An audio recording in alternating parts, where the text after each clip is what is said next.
এই কথাটাই আমাদেরকে বারবার বলে। এবং আমরা এই সংবিধানে আমরা এটাই দেখি যে সংবিধানের মধ্যে বারবার বলা আছে আমরা দেশের আইনকে শ্রদ্ধা করব, দেশের আইন মেনে চলবো, সংবিধানকে শ্রদ্ধা করব এবং আমাদের দেশের অখণ্ডতা রক্ষা করব।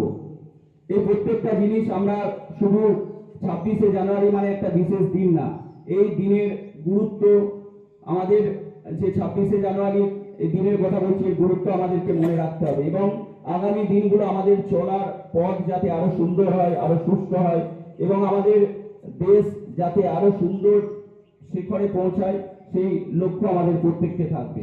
এখান থেকে আমরা সবাই এক হব এবং সবশেষে আমি বলবো যে জয় হিন্দ, জয় ভারত, বন্দে মাতরম।